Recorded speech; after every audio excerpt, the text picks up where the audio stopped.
অনেক দিন আগে এক জঙ্গলের মাঝে এক ছোট্ট পুকুর ছিল। সেই পুকুরের জল ধীরে ধীরে কমতে থাকে। মাছেরা খুবই চিন্তিত হয়ে পড়ে।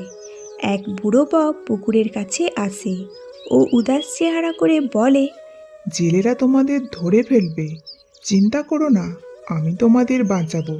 আমি তোমাদের আমার মুখে করে এক বড় পুকুরে নিয়ে যাব। মাছেরা ওর কথা মেনে নেয়। বক একটা একটা করে মাছেদের নিয়ে যেতে থাকে, কিন্তু ও ওদের নতুন পুকুরে না নিয়ে গিয়ে ওদের এক পাথরের আড়ালে নিয়ে যেত এবং চুপি চুপি খেয়ে ফেলত। একদিন এক কাঁকড়া ওকে জিজ্ঞাসা করে, তুমি আমাকে এখনো পর্যন্ত কেন নিয়ে যাচ্ছ না?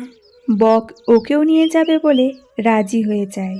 রাস্তায় কাঁকড়া মাছের কাঁটা দেখে। ও বুঝে যায় বক মিথ্যেবাদী। কাঁকড়া তার শক্ত দ্বারা ব্যবহার করে আর নিজের জীবন বাঁচায়, আর লোভী বক শাস্তি পায়। এই কাহিনী থেকে এটা শিক্ষা মেলে যে ভরসা করার আগে ভেবে দেখা উচিত।